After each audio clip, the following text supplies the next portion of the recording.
Fala família, sejam todos muito bem-vindos a mais um episódio Petra Talk. É uma grande alegria ter você aqui conosco mais uma vez.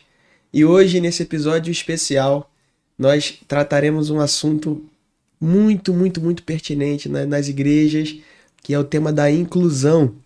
E hoje nós estaremos recebendo aqui o pastor André, sua esposa, professora e psicóloga Sônia. Sejam muito bem-vindos. Obrigado. É um prazer ter vocês aqui conosco e prazer é nosso. Poder tratar esse tema tão importante nas igrejas e nas famílias também, né? Então, sejam muito bem-vindos. Eu queria conhecer um pouco melhor sobre vocês, quem é o André, quem é a Sônia, como que é a história de vocês, são de onde, conheceram a Jesus, quando, como é que foi isso? Eu vou deixar as damas falar primeiro. Um cavalheiro, né? Então, a Sônia começou muito cedo, né, com a proposta do ensino. Muito cedo eu fui estudar para ser professora. E 2 semanas antes de completar 18 anos, eu já tinha meu primeiro emprego como professora. Uma vocação desde sempre, né? E aí, né, tive várias experiências como professora. Eu dei aula já do maternal à pós-graduação. Então, assim, para mim, realmente eu penso que foi um percurso muito próspero, porque Deus estava sempre em todas as minhas decisões, né? Sempre orientando todas as minhas decisões. Mas desde lá no início, quando eu resolvi fazer a graduação em letras, né? Eu sou formada em letras, português e francês, eu já tinha um desejo, um interesse na psicologia. Mas esse desejo só foi satisfeito muito tempo depois, né? Como eu falei, tive várias experiências como professora, dei aula em alguns estados do Brasil, em universidades do Rio de Janeiro, né? E, enfim, aí antes de nós nos conhecermos, né, eu fiz o mestrado, acho que já tinha terminado o mestrado, né? Estava terminando. Aí eu fiz o mestrado para dar aula em universidade, né? Essa era a minha intenção. E, enfim, aí o doutorado ficou para depois do casamento, que nós nos casamos, né? E aí depois, quando nós nos casamos, 4 anos depois, eu engravidei. E durante a gravidez, eu me interessei pelo doutorado. E no dia que a minha filha nasceu, exatamente no dia, foi o dia que eu fiz a prova oral, né, de defesa do meu pré-projeto. Deve ter sido Eu saí da banca da PUC Rio e fui para a maternidade. Jesus. Não estava marcado? Não estava marcado. Veio com emoção, hein? Na verdade, a defesa dela estava marcada, só que assim, a circunstância fez com que a gente tivesse que fosse necessário interromper a gravidez.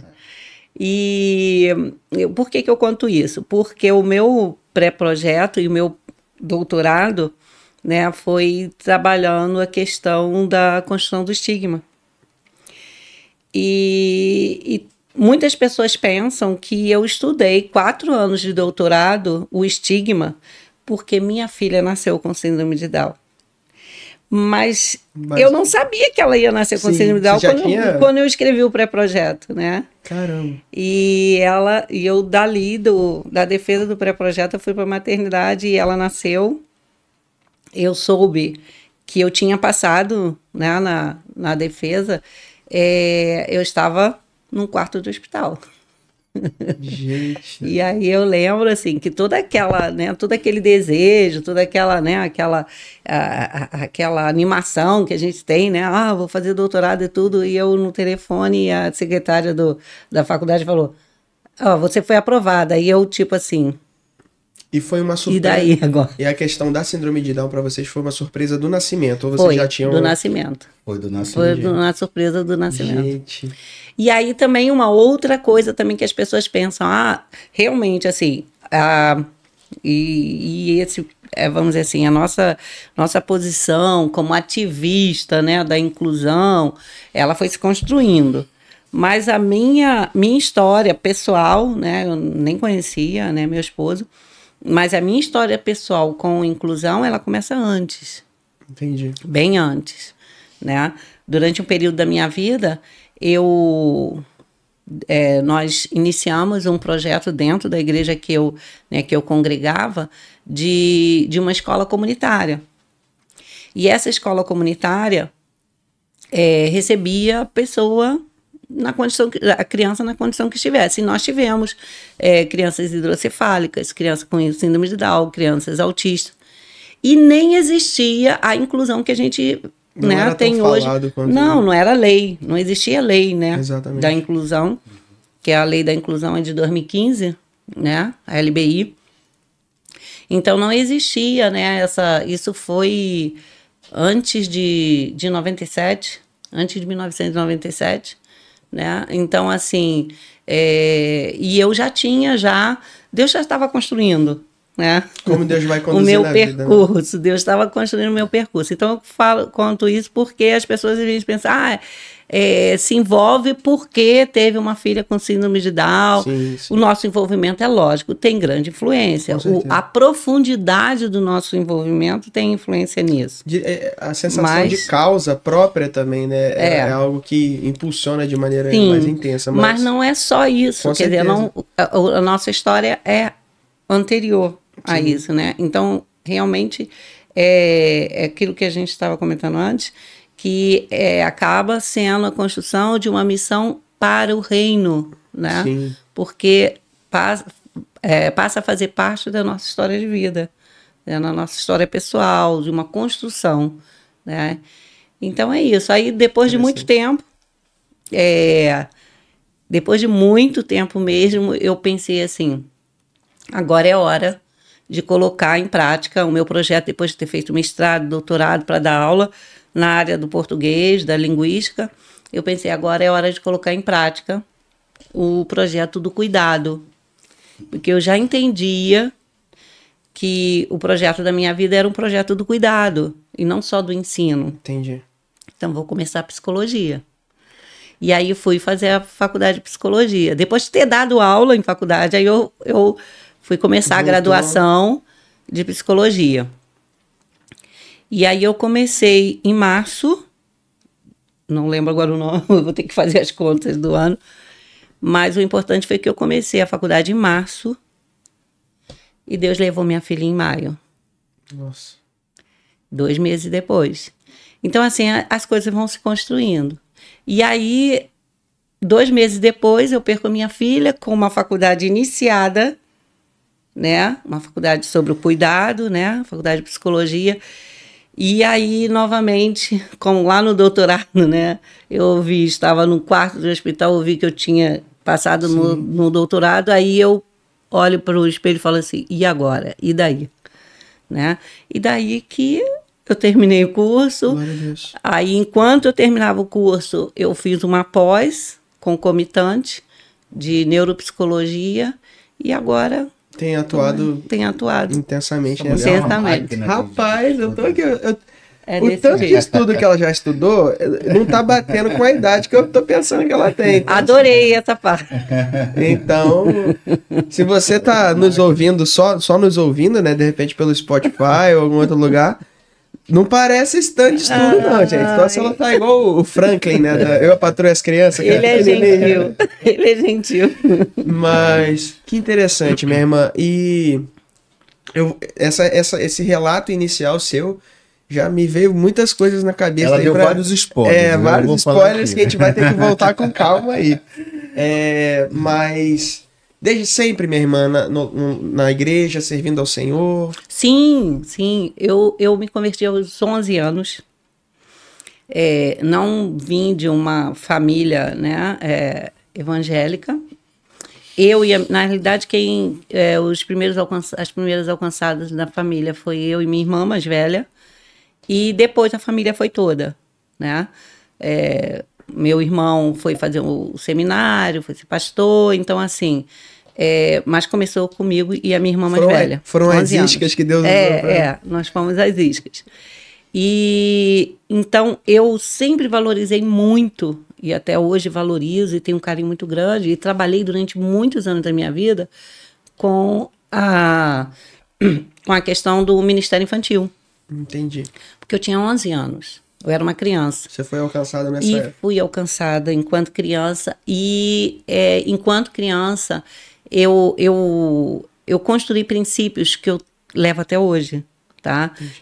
E princípios e amor ao Evangelho, amor à palavra de Deus, né, ao serviço, né, porque eu fui, né, adolescente na igreja, então assim eu mergulhei totalmente, né, no serviço. E aí, naturalmente, tudo que você foi fazendo foi também sendo direcionado ao longo da vida, né? Foram mais ferramentas que Deus foi te dando no reino, né? Sim, porque perfeito. Assim, aí quem é da Igreja Batista sabe que tem aquelas organizações, né? Mensageiros do Rei, perfeito. Né? Sociedade de Moças, e agora, né, tem outro nome, mas era Sociedade de Moças, e aí eu participei de todas essas organizações, fui presidente de todas elas, né, das organizações, e aí trabalhava assim como professora da IBD, presidente da Sociedade de Moças, e ia me envolvendo, então sempre fui muito envolvida. Eu fui uma adolescente assim, que eu trabalhava muito na igreja, né, e valorizava muito o meu compromisso com Deus, né? Então, eu fui alcançada quando criança, não porque os meus pais me levavam, porque minha família não era crente, não era de cristãos. Eu fui alcançada porque Deus me alcançou dentro de casa. Eu estava dentro de casa e uma senhorinha, aliás, eram 2 senhorinhas, bateram na porta da nossa casa. Minha mãe não estava em casa e aí ela perguntou assim, do portão mesmo, ela perguntou: vocês gostariam de aprender sobre Deus? E eu sempre gostei de aprender. Acho que faz parte da minha história, essa coisa do ensino, né? Do aprender. E então eu falei, eu quero. Porque falou, em aprender, para mim, já era uma palavra-chave. E ali a gente recebeu a primeira Bíblia. A gente não tinha Bíblia dentro de casa. E era uma Bíblia bem velhinha, que ela perguntou, vocês têm Bíblia em casa? Não. Então ela deixou uma Bíblia e ali toda semana ela levava um estudo. Uhum. Eu e a minha irmã, nós fazíamos o estudo e ela pegava e deixava outro estudo e assim, foi um estudo bíblico caseiro que a gente fez e ali foi a semente lançada e que frutificou para a glória de Deus. Hoje. Né? Até hoje. Benção. E você, pastorzão? Então, fala um pouquinho aí sobre a sua vida. É do Rio mesmo? Os dois são do Rio? Eu sou do Rio. Eu nasci em Brasília, né? Brasília, sou filho do irmão Manuel, como o pessoal conhece, né? Ele é diácono. Nasci no lar evangélico, né? Minha mãe, Nilza, já está com o Senhor, né? Mas os dois me deram todo o suporte educacional cristão que hoje eu tenho, sei da palavra. E nessa caminhada, eu cresci dentro da igreja, trabalhando também com lideranças, desde junior. E tinha uma organizaçãozinha que já estava junto ali. E isso foi, né? Só crescendo, amadurecendo. E nessa caminhada eu conheci a Sônia, porque o irmão dela tinha sido pastor da igreja que eu era. E aí, numa dessas que vai a família toda, né, a gente... tá. Namorou a esposa. Não, namorou a irmã do pastor. Aí eu... Né? Corajoso, né? Não, mas assim, na verdade... eu vou, né, falar a verdade, né? Ela que foi atrás de mim lá, né? Porque eu tocava, né? Sabe aquela coisa do... Né? Não era baterista, era baterista? Não, né? Baterista não. Eu tocava violão, às vezes contrabaixo, gosta de contar coisa, né? De juventude, adolescente, aquele grupinho. Aí ela se encantou, né? Por ser pai Aí você daqui. deu a chance, deu a chance. Eu dei a chance. Na verdade, eu até falei assim, pô, irmã do pastor, cara, isso é mó furada. Mas aí, né, a gente vai, eu falei assim, cara, quando Deus escolhe, né, Deus faz as coisas. Né? faz perfeito, né? Glória Faz a Ele Deus. gosta de dizer que eu fui atrás dele, mas olha, era o meu único irmão, porque eu tenho irmãs, mas irmãos Olha eu só, tenho ela esse. agora tá E a querendo minha única sobrinha morava lá. Claro que eu ia. Eu sempre fui uma tia muito dedicada. E eu ia todo mês lá ver minha eu vou falar a sobrinha. verdade, porque isso aqui vai ficar gravado, vai ficar nas Pode. redes, então agora ela não vai poder contar outra Não dá pra versão. voltar atrás. Né? Puxa, bota na câmera aí, ó. As provas na tela. Pois é. E assim a gente, né, se Ai, conheceu. Eu estava estudando na Academia Militar dos Agulhas Negras, né, que é onde acontece a formação do oficial do Exército Brasileiro. Eu me formei, fui designado para ir para o Rio Grande do Sul, para onde vocês estão indo daqui a pouco, né? É. E um ano, menos de um ano, né, depois de formado, a gente casou. Eu me formei em dezembro de 96, novembro, né, de 96, e final de novembro. E em setembro de 97 a gente estava casando. Fomos para o Rio Grande do Sul. O mês que a Ju nasceu. Né? É um mês especial. É um mês mas- especial. Eu diria que dos meses que eu já conhecia, é o mais especial. Tá certo, né? Quer ganhar os pontinhos. Mas assim, a gente casou, eu fui pro sul. A gente foi pro sul. Eu fui primeiro, né? Obviamente. Passei um inverno lá e eu falei assim, olha só. Vem pra cá que o negócio aqui é feio. O negócio de frio não é muito legal, não. Passar sozinho, né? Sozinho não dá, não. Aí ela foi em setembro e lá a gente encontrou, né, já uma igreja. Vocês onde a se casaram em 97. Em 97. Entendi. Já vão lá 20. Quase as contei para não falar. Vai fazer 27 anos. 27 anos. Então é isso. E lá a gente encontrou uma igreja, e essa veia que você vê, né, pela história de estar sempre em liderança, a gente viu a necessidade, começamos a trabalhar com um grupo lá, e esses laços que a gente fez lá naquela época, perdura até hoje, né? Recentemente nós conseguimos voltar lá com o nosso filho. E o ministério pastoral, Isso. em que momento ele surge assim na sua Então. vida? Teve algum... Porque eu gosto de ouvir a história de chamado, que às vezes tem uma coisa diferente, às vezes é no sim. cotidiano e Deus Não, tem. confirma, né? Então, sempre a gente trabalhou com essa questão de cuidado e não era diferente na minha vida. A gente volta para o Rio, no Rio nasce a nossa filha, com toda a questão, né, da síndrome de Down, e eu vendo toda essa luta, né, que é uma luta, Sim. né, de cuidado, de proporcionar o melhor para o filho, sabendo que tem limitações, sabendo que tem demandas.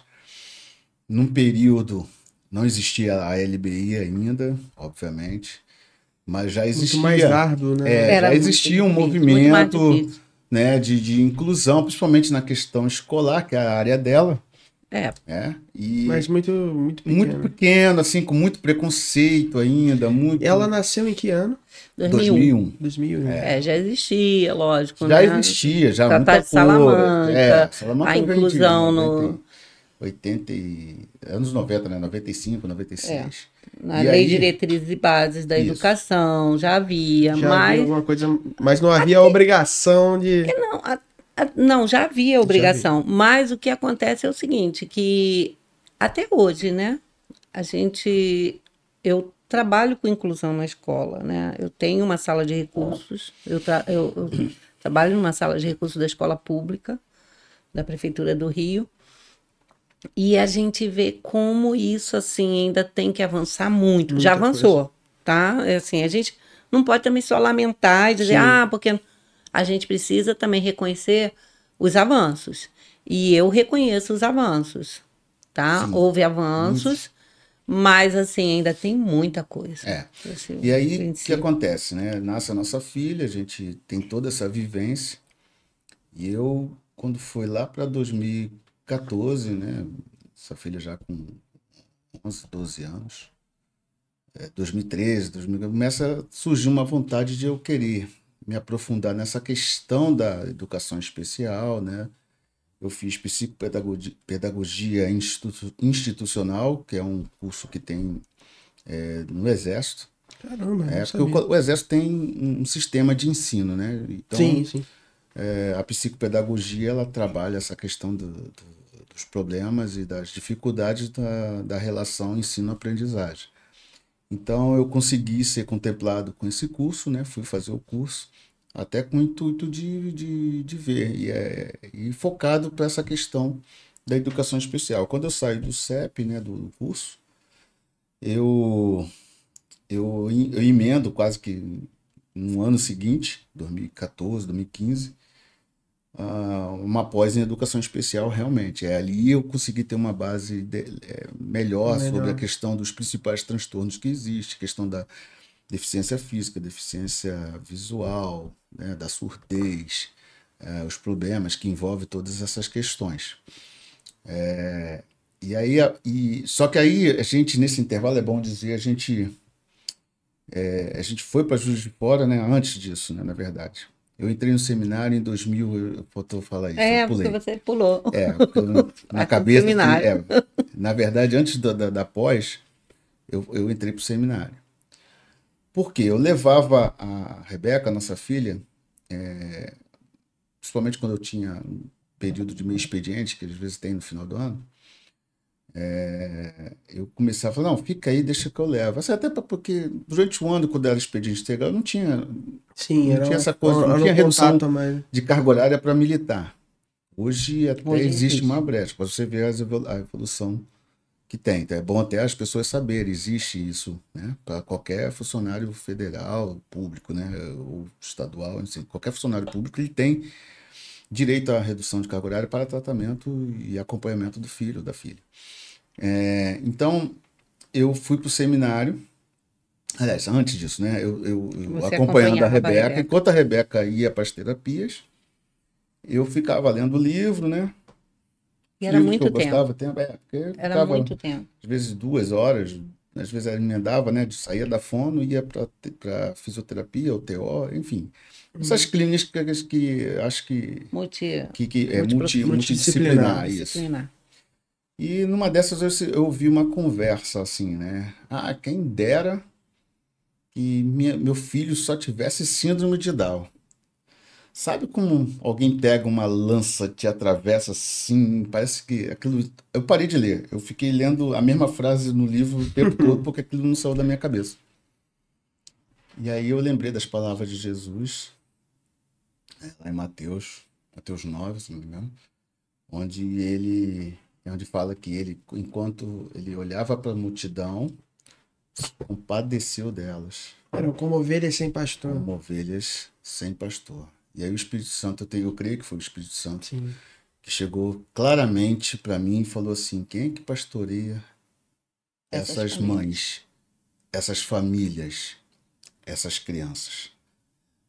Ali eu tomei a minha decisão, falei assim, eu já tinha essa coisa de querer ir... Eis-me aqui, né? De querer fazer o seminário, de atender um chamado pastoral, só que eu não tinha um propósito ainda específico. Estava dentro da caixinha, né? Estava dentro ainda. Tanto que em 95 eu quis largar tudo, academia militar e tal, e tentei 2 vezes, fui me aconselhar com 2 pastores, né? Tinha um momento de aconselhamento num congresso, aí eu falei, não, vou lá, vou falar que eu quero ir para o campo, ele vai me apoiar, eu vou, e a palavra foi exatamente ao contrário. Eu falei assim, não, termina o seu ciclo lá. E aí Deus nos manda para o Sul, que foi uma escola missionária para gente. Foi. Entendeu? E depois a gente volta pro Rio, nasce nossa filha. Entendeu? Tudo envolvendo. Deus que vai conduzindo, né? Com mãos invisíveis a nossa história, né? A gente tá sempre caminhando no caminho dele, que a palavra vai dizer. E nem sempre é da forma como a gente imagina. Exatamente. Às vezes parece um caos, né?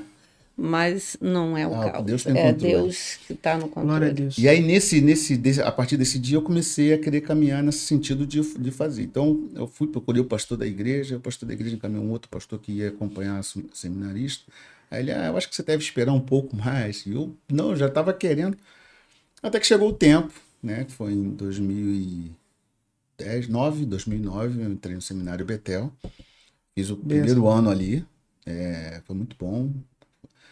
E dali eu fui transferido, como o pessoal já deve imaginar, eu fiz academia, sou militar, né, já há 32 anos.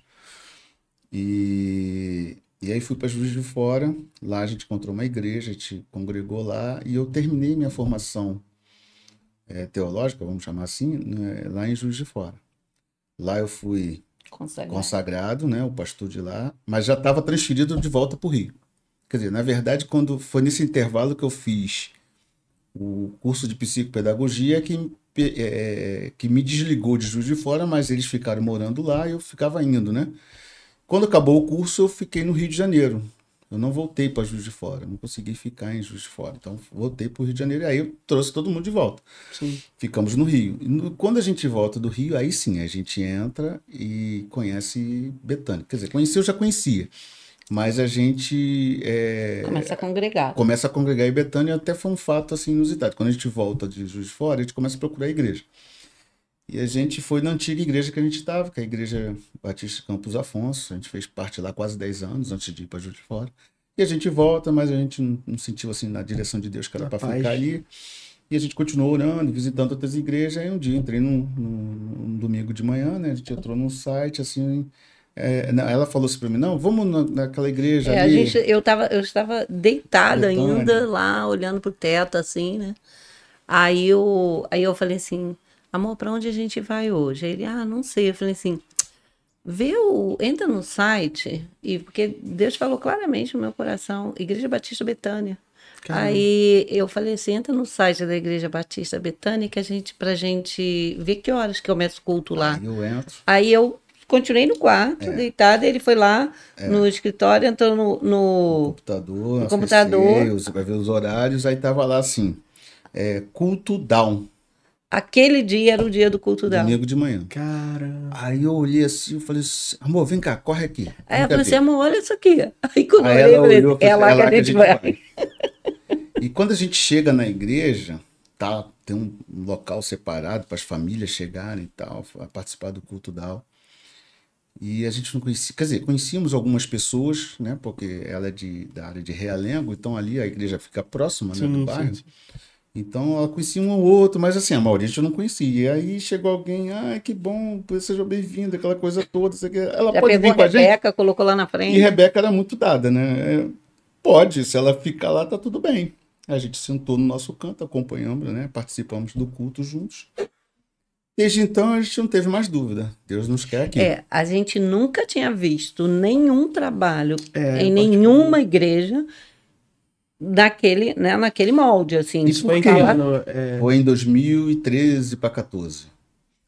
2014, mais precisamente. 2014? Não, 2013 eu fiz o curso. 2014. Foi 2014. 2014. E aí, o que acontece? Quando a gente volta de Juiz de Fora, a gente estava firme no nosso coração a gente montar um trabalho. E onde a gente estivesse, a gente iria iniciar um trabalho para esse direcionamento. De modo que a gente proporcionasse inclusão dentro da igreja, porque a gente sentia falta disso. E a gente viu que era uma demanda que realmente a gente precisa atender. E eu, com aquele negócio no coração, quem é que pastoreia essas pessoas, né? E eu estava já no seminário, enfim. Não, já tinha... Estava terminando o seminário. E aí, a gente já tinha esse propósito. Quando a gente for para o Rio, a igreja que Deus nos direcionar, a gente vai conversar com o pastor e começar um trabalho assim. A gente já estava decidido. Só que chegamos lá, já tinha um trabalho estruturado. Entendeu? E eu falei, então, é aqui que a gente vai ficar e a gente vai colaborar aqui. E foi o que aconteceu. A gente começou a colaborar com a liderança lá, né, da área de inclusão, aprendemos muita coisa. Foi daí disso tudo, desse contexto, chegando em Betânia, aprendendo, tendo contato com outras pessoas, com outras diversidades. Isso me estimulou a fazer o curso, né, de educação especial, que me dava um panorama, eu li o escopo do curso, me dava um panorama de cada questão, porque era pro lado da educação. Eu falei, poxa, mas eu não sou profissional da educação. Depois Deus falou assim, cara, você é muito cabeça dura. Claro que você é. Você é um educador cristão. Porque a vida inteira a gente sempre trabalhou com escola bíblica dominical. Já exercia o ministério antes de saber o nome dele, né? E aí, assim, eu trabalhava dentro do Exército, eu era instrutor, né, de uma escola de especialização, né, específica uma das áreas do Exército. Então, essa questão do ensino também já era forte. Já estava forte na tua vida e na dela, então... Não, ela era mergulhada já. Né? Então, quando a gente chega em Betânia e a gente faz a gente participa dos trabalhos e tal, a gente foi crescendo, a gente foi ficando amigo, né, do pessoal, a gente começou a trabalhar mais incisivamente nisso. Então, nossa veia de inclusão dentro da igreja, fora os contatos assim específicos que ela já teve, mas assim, como um ministério mesmo, a gente foi a partir que a gente chega em Betânia. Sim. Entendeu? Com uma outra liderança. Inclusive, outra liderança, como você falou, né? É importante lembrar o seguinte, que as pessoas às vezes pensam que para se envolver com inclusão tem que ter algum parente, né, atípico. Não é verdade. Quando nós chegamos em Betânia, a gente encontra a Aline Albuquerque, né, uma jovenzinha, né, mas com um coração completamente mergulhado na inclusão, né, e que nos ensinou muita coisa. Né? Não tinha nada, não tinha nenhum parente, nada de... Esse é até um comentário que eu ia fazer no começo, porque já questionaram a vocês, não, eles fazem isso porque teve uma filha com Down. É muito comum. Muito comum. E as famílias que envolvem com inclusão, as pessoas falam assim, mas eles estão envolvidos com isso por causa disso. Sim, mas não necessariamente. E é interessante ver que Deus ele pode chamar a gente para áreas que nos são a princípio estranhas e não tem nada a ver com a nossa vida particular, mas que é uma demanda que o Senhor está mostrando. Isso. Eu acho interessante isso que você contou sobre uma demanda que se apresenta numa fila de espera. Isso. E uma resposta que a gente dá a Deus, né?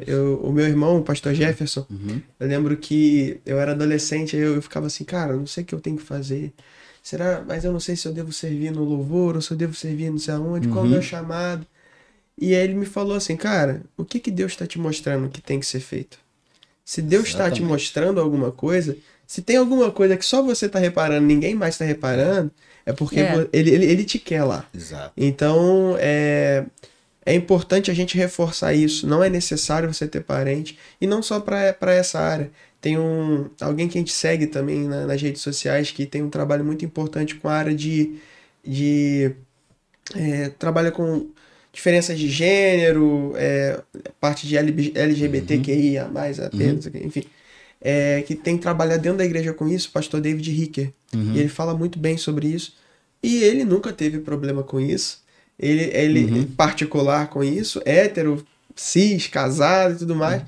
E as pessoas muitas vezes querem falar, não, mas você não pode falar disso porque você não vive que eu tô o tal vivendo. Que o pessoal, aquela mas frase... o Senhor capacita, né? É aquela frase que eu questiono demais, como é que é? Lugar de fala. Lugar de fala é uma coisa que inventaram recentemente. Lugar de fala é quem é humano, né? Exatamente. O lugar de fala, se é para falar do humano... O humano tem o lugar de fala, né? Eu penso assim. Perfeito. E aí, só fechando essa questão da vocação, quando a gente chega em Betânia, a gente está ali, a gente vai começar a aprender, eu começo a me interessar também, não só por causa da nossa filha. Foi uma troca, realmente. Aí eu sou consagrado e ordenado pastor, né, lá em Juiz de Fora, ou seja, na seção lá de Minas. E eu cheguei para o pastor da igreja lá que a gente fazia parte, falei assim, olha, ele perguntou, e aí, meu irmão, você terminou o seminário? O que o irmão pensa? Eu falei, não, eu entrei no seminário para poder seguir a vocação pastoral. O que você pensa em fazer? E tal. Eu falei, não, eu quero dar prosseguimento, só que tem um detalhe. É para explicar para ele, olha só, eu fui transferido para o Rio, eu vou ter que voltar para o Rio de Janeiro. Aí ele muito sabiamente, eu falei, irmão, não tem problema, eu vou conversar com o presidente da ordem aqui, da sessão, para pedir o seu concílio, e a gente, independente se você vai ficar na igreja local ou não, você é do reino. Sim. E sempre, isso é uma coisa direcionada pelo Espírito Santo, né? A gente sempre trabalhou em função do reino, não só em função de uma igreja local. Não, nós somos daqui, então eu não posso lá no Ministério Petra. Imagina, não tem como, entendeu? Então, assim, a gente, dentro daquilo que Deus nos chamou, a gente vai e atua. É claro, a responsabilidade dentro de uma igreja local você tem que ter sempre. Você tem que estar em uma comunidade cristã, né? Você tem que estar congregando com os outros, porque é ali que você vai aprendendo e você vai se corrigindo, enfim. Então, houve aí, né? Em 2014 eu fui consagrado, e aí venho para Betânia, sou recebido também, né, pelo pastor presidente na época, como membro, sabendo que eu sou pastor também. Aí, não, é bom que fica aí no grupo, é interessante isso. E ali a gente começou a fazer vários trabalhos. Foi desenvolvendo. Exatamente. Indiretamente, o cuidado com a família. Porque tinha toda uma estrutura, entendeu? Tem toda uma estrutura até hoje.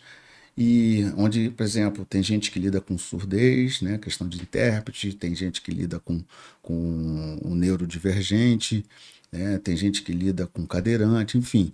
E a gente estava ali apoiando, minha filha também fazia parte, e eu, assim, a gente começou a apoiar mais a questão da família. Ela, professora de criança nata, né, começou já também na questão da mediação e fomos trabalhando. Porque a gente entende que a criança, adolescente, adulto, né? A pessoa com deficiência, ela também é passível de aprender, né? Sim. Então, em algumas igrejas, o que acontece? Deixa a criança lá, ou o adolescente separada, está incluído. Não está incluído. O importante é estar quietinho. Dentro, mas não está incluído. A gente rebate isso. E a gente rebate isso. Não, a ministração. Sim. Ele precisa ser ministrado, né? Na palavra. Então, quando a gente chega lá, a gente foi dando apoio em relação a isso. Não, precisa ser ministrado, precisa ter ministração. Então, a gente estruturou um ensino da palavra direcionado à pessoa neurodivergente. Também. Adaptado, porque assim, eles vão aprender, mas não da mesma forma. Sim. Né? E aí, assim, depois de um tempo que a gente estava lá, surgiu a questão, como ele falou, do chamado dele para as famílias, a gente via que as famílias não... Assim, os filhos estavam lá sendo atendidos e as famílias. Porque uma coisa mas a família está lá assistindo o culto. Mas existem dores específicas da família neuroatípica, né? Existem necessidades específicas da família neuroatípica que não são conhecidas e até negligenciadas. E só quem é família neuroatípica sabe o que é uma rotina de uma família neuroatípica. Isso. Não é fácil, não é brincadeira, não é assim. E muitas das vezes o que a mãe, o que o pai quer é só ser ouvido, tá? É só ser ouvido nas suas demandas, né? Mesmo a gente vai conseguir atender todas as demandas? Não, lógico que não. Sim. Mas só em ser o ouvido, o abraço, o ombro amigo, o colo, né? O colo para essas famílias já é um momento de ministração, é um momento de cura. Isso. Então, assim, nós conversamos, na época, né, a Aline Albuquerque, que já tinha esse também desejo disso, montamos o projeto e entregamos para ela. Aí ela abraçou, levou para o pastor, vamos começar, e aí marcou a primeira reunião. Na primeira reunião, nós não participamos, porque a minha filha já estava internada, né? Então, na primeira reunião, nós não participamos, porque a minha filha foi internada, acho que dia 5 de abril. A primeira reunião, se eu não me engano, foi dia 7, foi na semana seguinte ou 2 semanas depois. E essa foi a reunião que nós não participamos. Depois dessa, todas as outras, nós estávamos presentes, a não ser o tempo que a gente ficou fora, sim. Né? Ele foi transferido para Recife e nós ficamos 3 anos lá. Ela sai atropelando as histórias. Mas é até importante. Não, mas é interessante, porque só para poder explicar isso tudo que ela falou aqui. Quando a gente chega em Betânia e tal, essa caminhada em Betânia já vai 24, né? Então 10 anos. Só que a gente teve um intervalo que eu fui transferido de novo para Recife. Passamos 3 anos em Recife e voltamos. O nosso período, por exemplo, de pandemia foi em Recife. Então a gente não vivenciou, houve uma troca de liderança nesse período, né, do ministério. E a gente volta em 22, tem uma troca de pastor. Hoje é o pastor Kenner Terra que está como presidente da igreja. E nessa troca toda, nesse movimento todo que Betânia passou, o pastor Kenner nos convidou para ser líderes do ministério. Mas quando acontece esse braço da família, foi exatamente nesse período, né, que ela estava internada. Nossa filha contraiu leucemia. E aí foi uma luta, né, de cerca de 50 dias. Ela tinha quantos anos? Ela tinha 15 anos. 15 anos. Né, e aí Deus recolheu, né, tomou para si, a gente sempre fala assim. E a gente, entre aspas, perdemos uma filha, mas ganhamos uma multidão de filhos. Onde a gente... exatamente. É um período que a gente sempre sente, né, com saudade, com dor às vezes, né, com saudade, com contrição. Mas a gente sempre lembra do legado, porque ela era Foi um instrumento de Deus. Ela era uma menina. De vocês também, né? Exato, ela era uma menina que contagiava o ambiente, entendeu? Assim, com tamanho, sorriso, carinho, amor com as pessoas, enfim. Participava do Ministério de Dança. Então a gente sempre faz esse movimento de que a pessoa com deficiência ela não precisa ficar segregada num cantinho. E esse movimento começou assim em Betânia, mais incisivo, né? A época ainda era Aline, com um pouco disso, porque o Ministério de Dança chamou ela e chamou uma outra jovem, né, com Down, para participar do Ministério de Dança. Então a igreja começou a ver. Entendeu? Tinha a questão do surdo também, do surdo poder participar, enfim. Então, os nossos movimentos a gente entendia que não era para ser segregado, e sim de forma integral. E assim que a gente vê o trabalho... São partes do corpo, né? E muitas vezes a ideia que se tem de inclusão o que nós podemos dar, o que nós... Sendo que o corpo de Cristo, seja uma pessoa neuroatípica ou neurotípica, que faz parte do corpo de Cristo, a edificação é mútua. Sim. Então, eu tenho certeza que o tanto que vocês aprenderam com ela, que os irmãos aprenderam com ela, que o pessoal da coreografia aprendeu com ela, acho que deixando de incluir, a gente não apenas falha socialmente, a gente falha como corpo, a gente deixa de receber também e de dar para essas pessoas, né? Foi importante, é interessante a irmã seguir aí nesse contexto da família. Até eu queria perguntar para vocês, porque Deus acabou direcionando vocês naturalmente também para o cuidado das famílias. Talvez não seja o caminho lógico a princípio, principalmente a ideia inicial é dar atenção à pessoa, né? Mas a família faz parte do corpo e precisa ser cuidada, né? E eu queria perguntar para vocês como foi a experiência de vocês como pais de alguém neuroatípica, né? No caso dela com Down. Como foi essa experiência, assim, para vocês? Em que vocês mais foram ministrados nesse tempo, assim? Então, a maternidade atípica me fez outra pessoa, né? Então, assim, eu não consigo nem me lembrar de quem era a Sônia antes da Rebeca nascer. E aí eu lembro, das lembranças mais fortes, né, que eu tenho é que quando ela nasceu de baixo peso, ela ficou internada, né, na UTI neonatal. Acho que foram 7 dias, se eu não me engano, nós ficamos no hospital. E então eu estava diante de um ser extremamente frágil. Por eu já tinha uma caminhada, porque eu fui mãe com 33 anos, sou professora desde os 18, né? Mal feitos 18 anos. O pessoal vai começar a fazer conta aí. Vai começar a ligar os pontos aqui. Então, assim, eu tinha aí, né, 5 anos, né? 5 anos, não. O quê? 18, mais tempo, né? Eu acho que eu me enrolei aqui na conta. Acho que eu me perdi também, mas...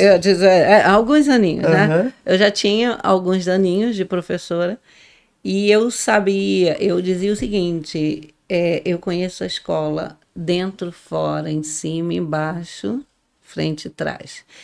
E eu conhecia também como eu te falei, hoje tem muita caminhada já, a gente já avançou muita coisa, mas tem muita coisa para melhorar, né? Para a gente crescer, né?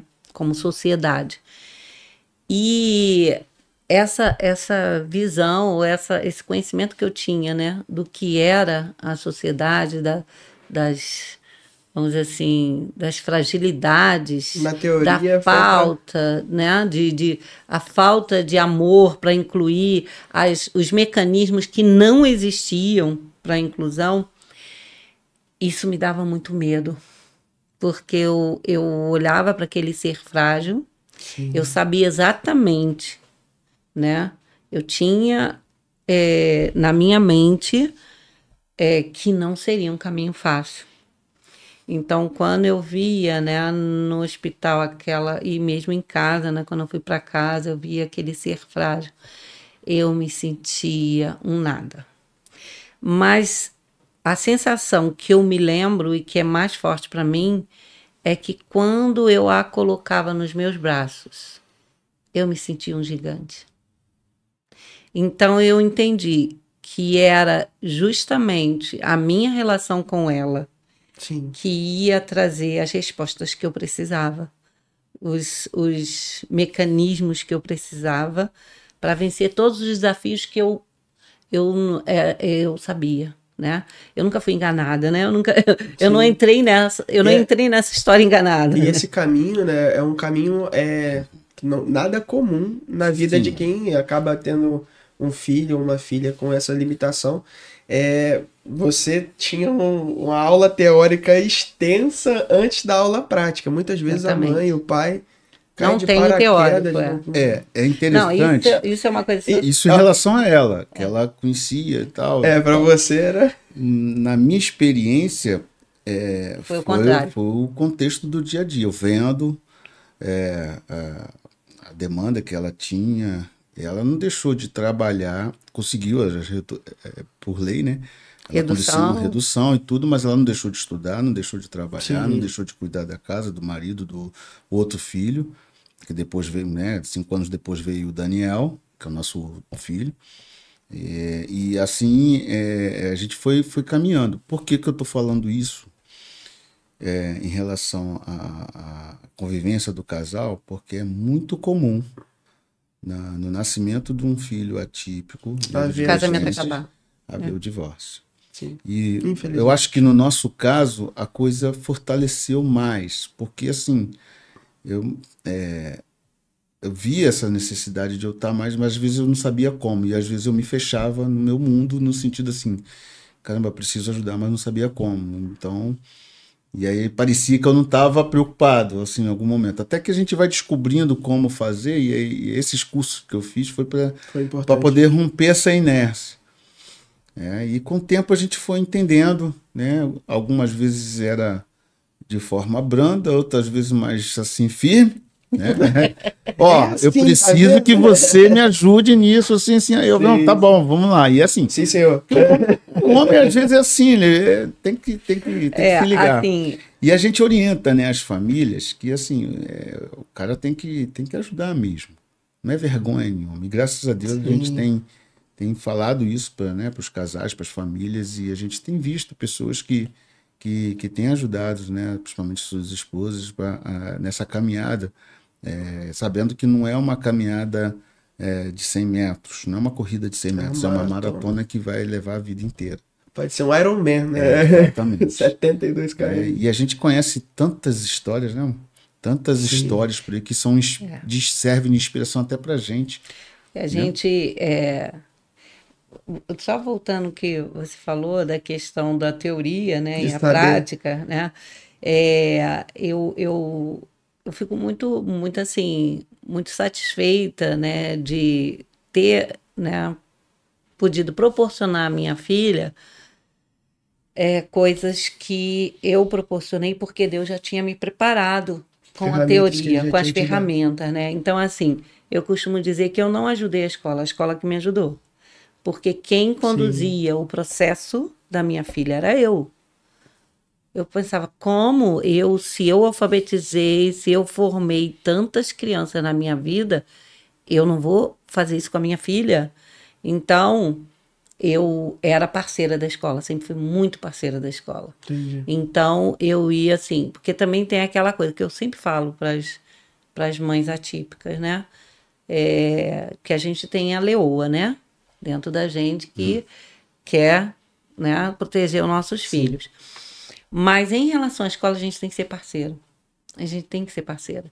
Porque o trabalho é conjunto, o trabalho tem que ser junto, tem que andar junto. Então, às vezes eu ia na escola e eu via que aquele procedimento não era um procedimento correto. Não era um procedimento correto porque eu tinha teoria e eu podia provar isso. Sim. Mas eu ia com muito cuidado, sabe? Evitar com muito um amor. conflito, né? Não, conflito, jamais. Confronto, jamais. Eu era aquela mãe, assim, que era bem recebida onde eu chegava, nas escolas onde ela estudou.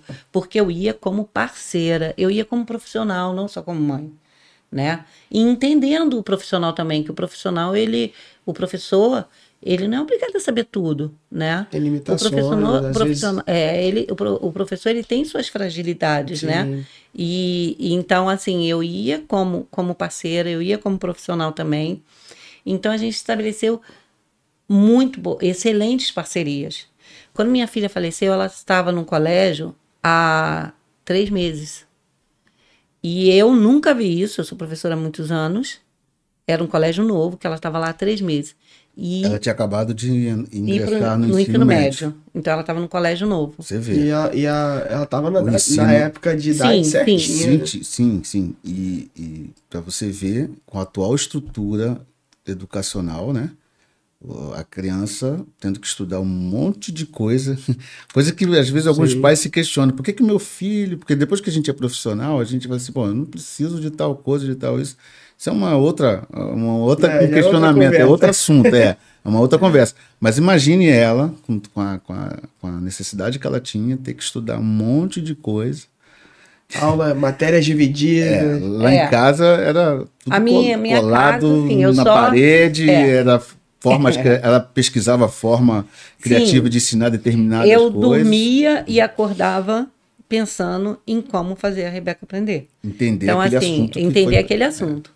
Porque, assim, como é que eu ensinava para ela uma conta, sei lá, um problema de Sim. física, de química, né? Rapaz. Então, assim, mas eu criava estratégias e, assim, eu dormia e acordava pensando como fazer, né? Eu digo que eu só poupava a sala, o restante da casa, Tá tudo desenhado, tudo tudo colado. desenhado, era tudo colado na quadrinho, era- parede. Na história de vocês, assim, até... Não, deixa eu só Pode completar o falar. meu pensamento.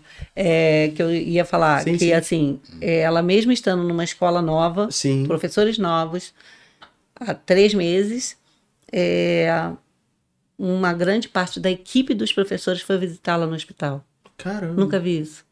Realmente. E a escola era em Bangu e o hospital onde ela estava internada era na Tijuca. Nunca vi isso. É. Então, Diferente. assim, só Houve Deus, uma né? troca muito Vínculos- forte sim, vínculos nesse pequeno período. que foram criados, né? Em tão pouco tempo, né? Mas, como eu te falei, eu sempre me coloquei como parceira da escola. Essa palavra parceira e parceria é algo que eu vejo muito forte na história de vocês, né? Um comentário até sobre o que eu falei, que você já recebeu as ferramentas, já tinha aula teórica toda antes de começar. Eu acredito que no momento inicial o temor tenha sido até um pouco maior. Porque eu, na minha área, né, de tanto atender pessoas doentes, não estou falando de limitações, Sim. doenças mesmo, Sim, pessoas sim. morrendo todo dia na minha frente. E aí você... E eu fico imaginando quando eu ficar doente, assim, eu vou saber o meu diagnóstico, a caminhada, o tratamento, o que pode dar errado. Isso em algum grau gera, na maioria das vezes, o caso do médico doente é alguém que apresenta-se um pouco mais ansioso do que a pessoa Sim. que não tem ciência completa da situação, né? E aí eu fico imaginando você agora, ali com aquela aula prática começando nas mãos e pensando já, não, mas em tal fase, em tal fase, em tal Sim. fase. Então, realmente é algo que, graças a Deus, foi uma bênção sobre a sua vida e Deus conseguiu, né, te dar E eu acredito muito nisso de Deus que capacita, a gente entende os filhos como herança do Senhor, e vê muitos casais, não, mas eu ainda não tô pronto, eu ainda não... Vai chegar o tempo em que eu vou ter isso, eu vou ter aquilo. E quando às vezes a criança vem fora de contexto, meu pai mesmo, meu Deus, eu acho que não teve um que estava na condição ideal para nascer. Eu creio realmente em alguma capacitação que vem do Senhor, né? Sim. Algo que vem da nossa natureza, a gente ganha força da onde uma caminhada. tem. A verdade é essa, é uma caminhada. É ser enquanto está sendo. Boa frase, boa frase. O interessante é que, assim, as demandas, elas surgem no caminho. E aí, assim, tem a ver com a questão pastoral, porque eu sempre falo para eles o seguinte, olha, vamos caminhar. Jesus é o caminho. Vamos caminhar. E nesse processo da caminhada, a Brenda Dark, no livro dela chamado Deficiente, né, Os Desafios da Inclusão na Igreja, um livro excelente para todo mundo ler, todo mundo que se envolve com inclusão ler. Vou botar aí na descrição depois. Isso. É excelente esse livro. Ela chama atenção para a questão da integração, né, da inclusão da pessoa com deficiência, né, dentro da igreja, a importância de você de caminhar junto, de mostrar o caminho, ou seja, a preocupação da questão espiritual, porque a inclusão do modo geral, melhor dizendo, ela trabalha a questão física, né? Por exemplo, a questão do surdo, do cego, do cadeirante, questões emocionais também, mas as espirituais, esse papel é da igreja. E aí que entra essa importância, porque você poderia até fazer essa pergunta, né? Por que tem que ter ministério de inclusão dentro da igreja? E a gente percebe que, assim, só por fato de ser igreja, não precisava a gente estar fazendo, é importante a gente, né, ter cuidado com isso, com aquilo. E na verdade, a igreja, você tem que aceitar todo mundo, não tem esse negócio. Mas as demandas que têm vindo e a peculiaridade da condição faz com que você trabalhe os outros ministérios no sentido de acolher devidamente, de proporcionar oportunidades dentro dos ministérios, de você desenvolver, porque você está na igreja, chega alguém novo, você vai falar de Jesus para essa pessoa, vai explicar o evangelho para quem faz isso, para o neurodivergente, né, para o surdo. Se eu ficar falando aqui do jeito que eu tô, o surdo não vai entender. Entendeu? Por exemplo, é vídeo também, né? Que esse trabalho. Como é que o surdo vai acompanhar lá onde? Vai ter que ter alguém depois poder, entendeu?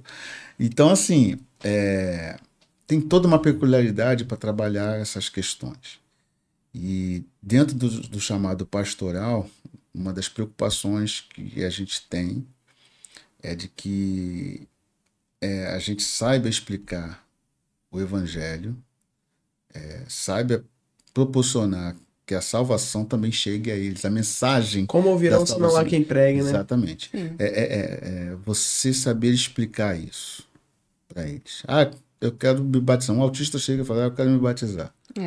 Então você tem que saber explicar as verdades. Fala aí que você está preparando. Né? E isso está acontecendo, né, lá em Betânia agora, vai ter batismo agora em julho. Um adolescente, né, autista, decidiu, a mãe veio falar com a gente. Falei, não, traz ele para cá que a gente vai fazer a preparação dele e tal. Enfim, a gente está caminhando nesse sentido. Aí você fala assim, é aquele modelinho... Não, totalmente diferente. Modelo personalizado, né? Explicando quem é Jesus, o que é pecado. A pessoa tem que ter consciência. Sim, com certeza. E a gente achar que o neurodivergente não tem consciência do que é pecado? Tem consciência, assim, desde criança. Isso é uma outra questão que uma surge, outro né? assunto, mas é assim. Então a gente não ignora essas questões. Não, eles já vão... Não precisa porque já vai ser salvo.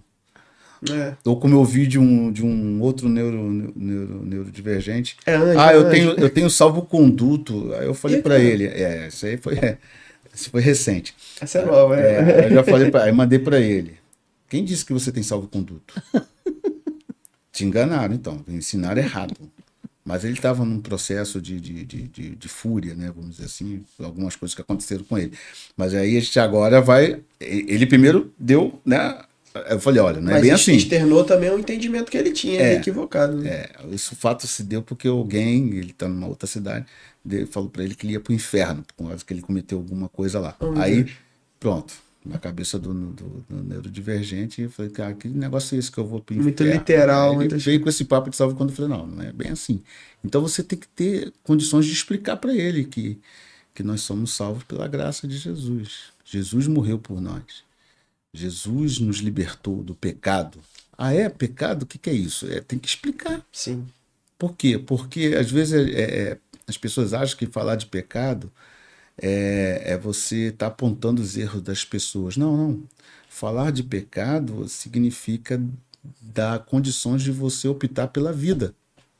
Falar de pecado, você entende a graça. Entende a graça. Sim. Você está falando de vida. Oferecer um remédio para uma doença que eu não sei se eu tenho, então... Eu vou tomar remédio. Exato. Então, você explicar essas coisas também para essas pessoas neurodivergentes. A gente fala assim, mas para o cadeirante é diferente. Depende.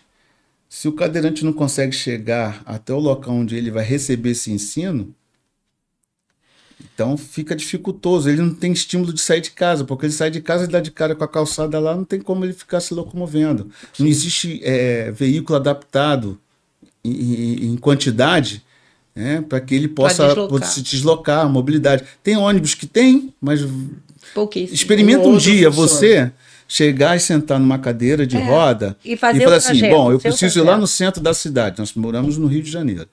Vou lá para o centro da cidade, vou pegar o transporte público, ou mesmo que seja o privado, chama um Uber que seja adaptado. Sim. Não tem. Chama um táxi adaptado. Não tem, quase. Tem, mas é caro. É difícil. É difícil. Eu acho que seria importante uma pessoa, pelo menos uma vez na vida, passar vivenciar isso, né? A gente até estimula às vezes, né? Acabou que o pastor já fez uma pergunta. Você falou sobre por que, né, exercer esse ministério e respondeu muito bem. Acho que por quê? Porque Jesus mandou, né? Sim. E toda criatura, não é a criatura que eu consigo, a criatura que está dentro da minha zona de conforto. E tudo que vocês estão falando está batendo muito para mim, eu acredito que para muitos que irão nos ouvir ou estão nos ouvindo no momento, porque é um mundo que a gente não está enxergando, né? A gente enxerga até determinado ponto. Agora, é importante que Deus levante pessoas como vocês para nos abrir os olhos, para nos evidenciar algumas demandas e permitir que a gente se desenvolva no Senhor também para abençoar essas pessoas. Mas a pergunta que eu queria fazer, você falou já o porquê, porque é uma ordenança e essas pessoas estão aí, elas precisam conhecer a Cristo. Eu queria te perguntar quais são os maiores desafios desse ministério na igreja. Sim. Da implantação do ministério desse e do exercício de um ministério desse perfil na igreja. Sim. Boa pergunta. Eu acho que o primeiro deles é a questão da conscientização. É a pessoa entender. Aí a pessoa vai querer falar assim, o crente, né? O cristão, aquele da igreja. Mas esse negócio na Bíblia, tem na Bíblia, não tem na Bíblia? Eu falei, cara, a Bíblia está repleta de exemplos de trato com pessoa com deficiência, que adquiriram condição ou que foram inatas, né? Nasceram assim. Sim. E em todo momento a gente vê o cuidado de Deus nisso. Mas acho que o primeiro desafio a ser transpostos é o da conscientização. Você tem que se conscientizar que você precisa também alcançar essas pessoas. Porque a partir daí entra o campo da vontade. O líder da igreja, principalmente. Entendeu? E aqui vai um recado aí para você que é pastor. Mas eu não sei lidar com isso. Por quê? No seminário, você está no seminário. Denunciei aqui. Semana de prova aí. Pergunta se há um debate no seminário. Quando eu fui ao seminário, nem se falava nisso. Sim. Entendeu? E aí não tem como... E aí? Como é que são os futuros pastores. Vão estar dirigindo igrejas aí no futuro. Sim. Então, assim, o primeiro passo é da conscientização, que eu vejo ali. É a questão da vontade. E a pessoa olhar e trazer para si o seguinte, olha, esse problema também é meu. mesmo que o meu ministério seja da recepção. Não tem nada a ver com ensino, não tem nada a ver com púlpito, é receber. Quando há um pensamento assim, que esse problema também é meu, é se envolver. Né? Tudo começa a se encaixar. Sim. Lá em Betânia a gente tem experimentado essa experiência. Por quê? Quando a gente chegou há 10 anos atrás, a gente recebeu algumas, né, o Ministério em si, né, de inclusão, recebeu algumas crianças que perduram até hoje. Só que elas não são mais crianças. Sim. Adolescente. Já viraram adolescente, casamento, jovem. né, inclusão. Pode surgir. Entendeu? Então, assim, porque o hormônio não vai escolher. Costumo dizer que hormônio não tem autismo. Entendeu? Então, assim, com todas essas questões você tem que lidar. Então, sim. um dos grandes desafios da igreja é ela entender que isso ela precisa ser feito, não só porque é um mandamento de Jesus, mas porque existe uma demanda muito grande. O último censo, né, de 2010, agora parece que surgiu um outro censo, mas é uma outra metodologia. Não dá para comparar os dados desse censo que foi feito agora com o de 2010. Perfeito. Tá? Então eu vou usar como base o de 2010 porque com certeza já existe as demandas, eu acho que elas já até aumentaram. Em 2010, o censo me diz que cerca de 24,5%, 3% pessoas se declararam com deficiência, né? Tem pessoas com deficiência no nosso país. Esse número, para mim, eu acho que já aumentou. E a perspectiva, no caso do autismo, é de aumentar mais ainda. É porque algum problema, os cientistas estão batendo cabeça, mas, na verdade, o que se está chegando à conclusão é que os mecanismos de avaliação estão sendo mais precisos. Então, a demanda está aumentando. Havia um subdiagnóstico muito grande. Isso. E muitos adultos estão fazendo avaliação porque olham para o filho, eles se veem no filho, o que o filho faz, e o filho recebe esse diagnóstico. Entendeu? Recebe um diagnóstico lá. E aí ele olha assim, poxa, mas eu também fazia isso e era, né, ninguém falava nada, mas isso traz uma história junto de sofrimento e ele acaba fazendo a avaliação e aí recebe também um diagnóstico. Então está crescendo. Sim. O número de diagnóstico em adulto. A demanda é muito grande. Eu faço, né, avaliação neuropsicológica e eu tenho na fila de espera pelo menos 2 adultos para fazer a avaliação. Você vê. Né? Então, assim, a demanda tem crescido muito. Mas... então, a gente falando dos Você desafios. falou que primeiro é conscientização, envolvimento. Né? O líder tem que realmente se envolver isso. Poderia dizer mais? Eu penso que, assim, uma das coisas que foi a primeira coisa que Deus tratou conosco foi o olhar. Sim. Porque, assim, a gente costuma ver a pessoa com deficiência, e você até falando assim, como é que eu posso ajudar? Quando a gente fala isso, Sim. quando a gente... é ótimo, lógico, você tem que estar sempre disposto a se doar. Mas a gente precisa mudar os óculos, tá? Mudar as lentes. Porque nós costumamos ver com uma lente humana e uma lente muito poluída. Isso tem uma condição de superioridade, muitas Exatamente. vezes. Né? Superioridade poluída, né? Pela decadência humana mesmo, né? Sim. E a gente precisa mudar quando a gente vê uma pessoa com deficiência, a gente precisa mudar as lentes, porque a gente precisa ver com as lentes de Deus. Sim. Isso foi a primeira coisa que Deus tratou conosco, né? Porque quando você olha, a primeira coisa que um casal, né, que recebe um filho, né, principalmente quando não sabe, na hora do parto, né, ou logo depois do parto, há sempre aquela pergunta: de quem é a culpa? Ou o que foi que eu fiz? Né? E então, assim, isso é porque a gente olha com uma lente humana, com a lente decaída. Jesus já tratou isso já há um tempão. Eu ia falar isso agora. Ontem. Quem que pecou? Ele ou os pais dele? Então, assim, a lente de Deus é o seguinte. Aí, quando né, Deus tratou isso pra gente, eu falei, Deus olhando, eu fico imaginando Deus olhando e vendo essa nossa reação, falando assim, a minha criação eles estão olhando assim, aquilo que eu fiz, olha que coisa linda, né? Imagina, eu fico imaginando Deus, né? Entregando um filho, né? Com alguma condição, falando assim, é a minha criação. E aí, qual o olhar que a gente tem dessa criança? Então, assim, a primeira coisa que precisa mudar são as lentes com as quais a gente olha a pessoa com deficiência. Um outro obstáculo, né? Um outro desafio também que a gente percebe é remover esses obstáculos. Quando você muda a lente, aquilo que você colocaria como um empecilho, não é possível sim. Saem do campo de visão. Nós temos 3 jovens que a gente, em conversa com a líder da recepção, eu falei assim, olha, a gente queria botar eles também para trabalhar. Porque uma coisa que é importante, principalmente para a pessoa com deficiência, é dar o sentido de funcionalidade. A pessoa tem que ser funcional. Qualquer ser humano ela precisa ser funcional. Está na cadeira de roda, mas ela é funcional. Nós temos pessoas lá, cadeira de roda, e trabalham nos ministérios, trabalham em fala outros. Da Camila, a questão diferente. Esse desenho aqui foi feito para uma cadeirante com paralisia cerebral.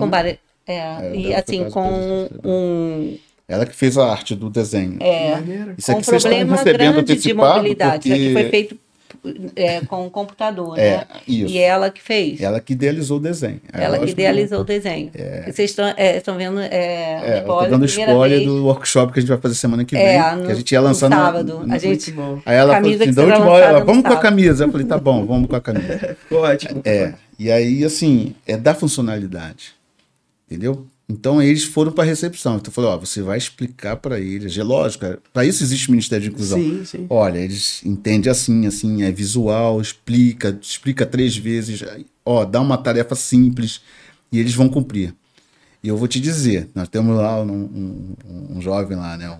O Igor, vou falar o nome dele aqui. O Igor é uma benção. Não falou o nome da artista, Sarinha. Da artista é a Sara. A Sara, filha do Bruno e da Ana. Tá? Linda. Isso. E aí o Igor, ele é extremamente prestativo. Quando ele está na semana que é um domingo do mês, eles também fazem parte da equipe de recepção. Ele já me liga. Pastor André, vai ser domingo. Eles não esquecem, eles assumem realmente. E como eles ficam felizes em poder estar participando, porque eles se sentem parte da igreja. Que legal. Nessa caminhada, você vai ver gente com capacidade para tocar, até para pregar. Nós conhecemos no Sul, nós fomos padrinhos de casamento de um casal, e eles tiveram um filho com paralisia cerebral. E esse jovem, ele foi para o seminário. Glória a Deus. Sozinho, não foi com os pais. Em outra cidade. Imagina, eu quero que vocês imaginem essa situação. Isso há 20 anos atrás, mais ou menos, assim. Não.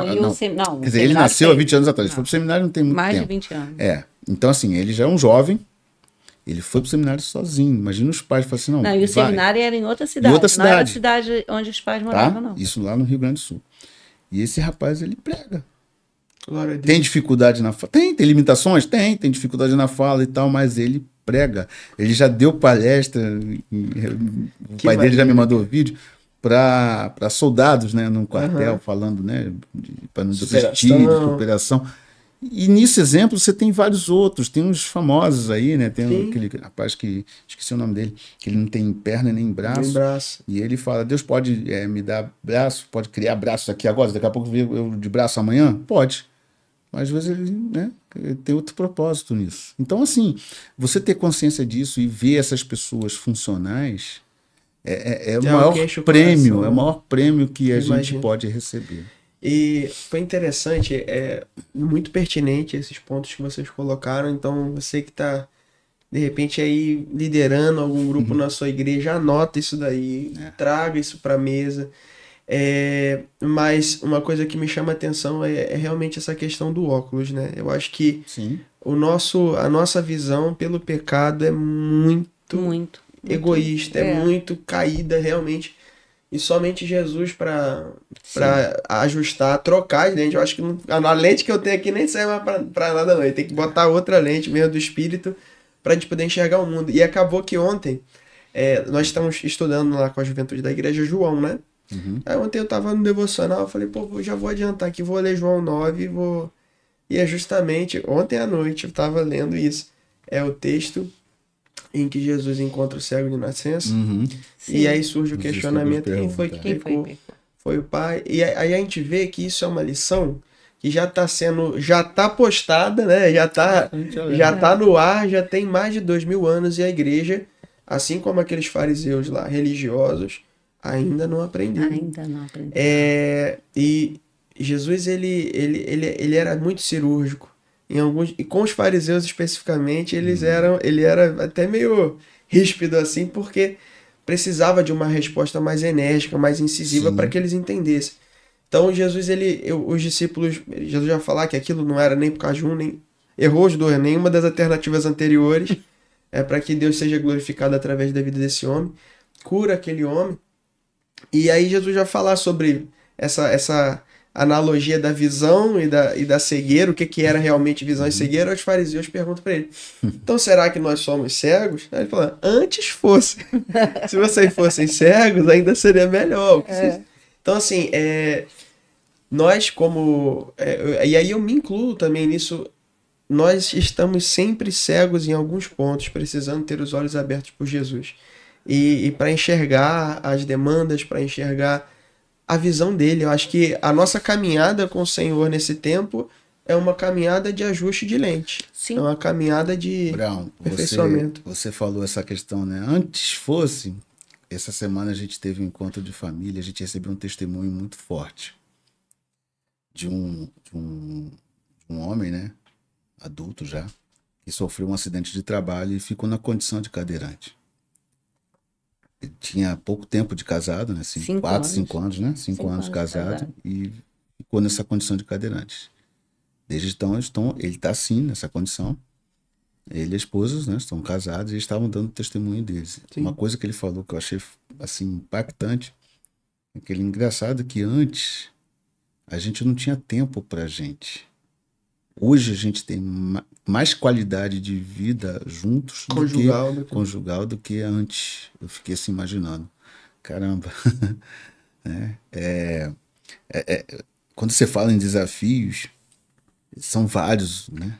E é uma das que a gente busca com a questão da funcionalidade é restaurar a dignidade da pessoa. Sim. Então, quando você tira a escada e põe uma rampa para ele ir até o altar, né, o púlpito, sem precisar ser carregado, você está restaurando a dignidade dessa pessoa. Quando você coloca ele numa função em que ele olha assim, poxa, eu ajudei nisso, você está restaurando a dignidade dessa pessoa.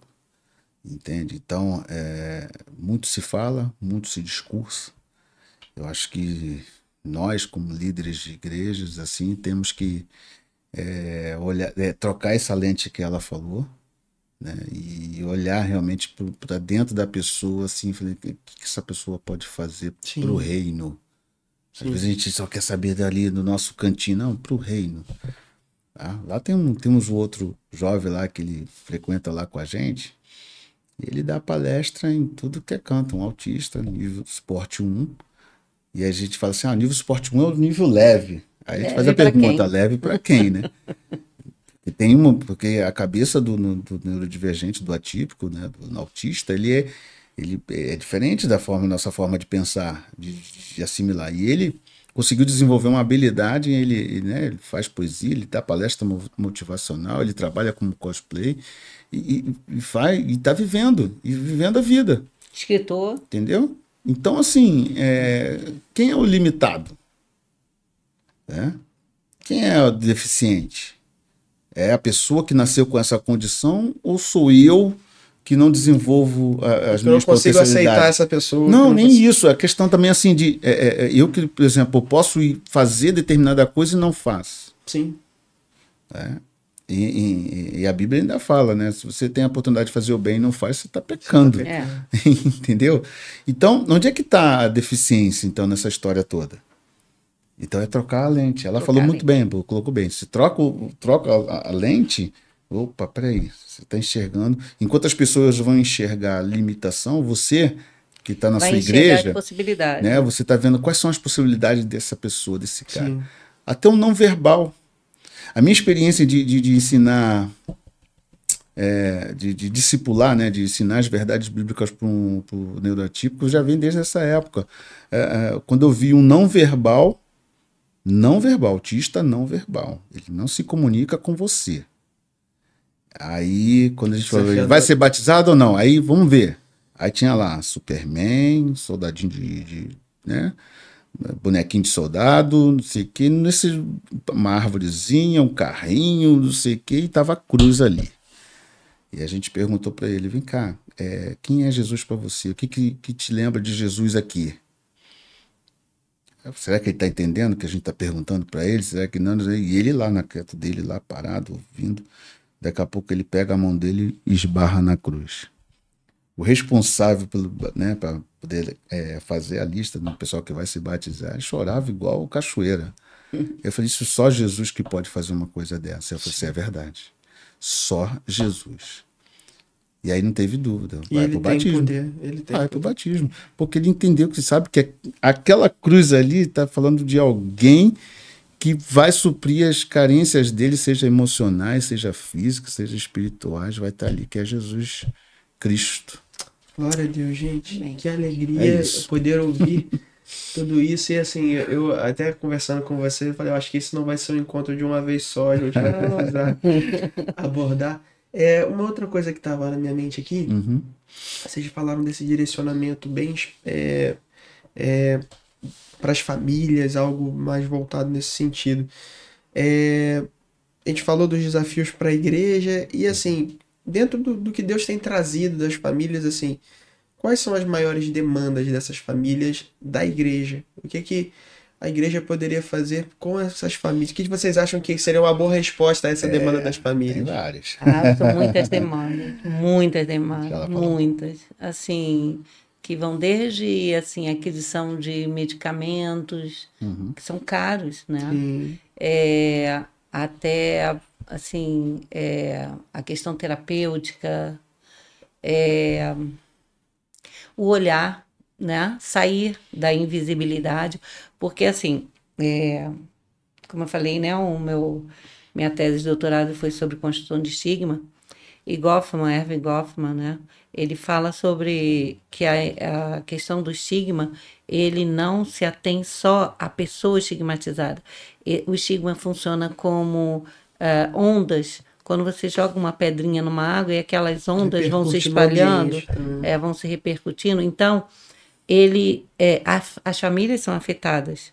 Então, a invisibilidade não é só da pessoa com deficiência, mas das famílias também. Sim. Então, assim, são poucas as pessoas que podem pensar, por exemplo, que um casal que tem um filho neuroatípico jamais vai poder participar de um encontro de casais. Então, se a igreja conseguir tirar essas pessoas da invisibilidade... Ou ir no cinema, por exemplo. Entendeu? Então, assim, tirar essas famílias da invisibilidade, restituir a dignidade, né, para as famílias, né?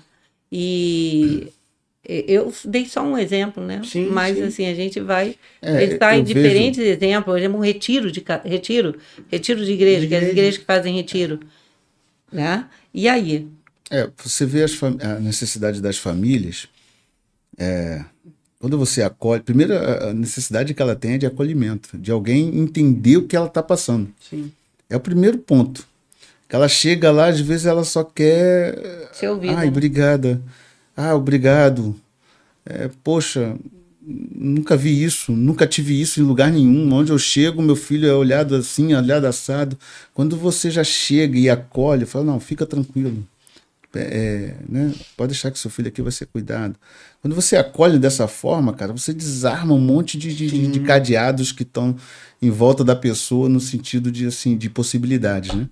Sim. E é interessante quando a gente acolhe e a gente vai conversando, a gente vai vendo como é que é seu dia, como é que é a sua rotina.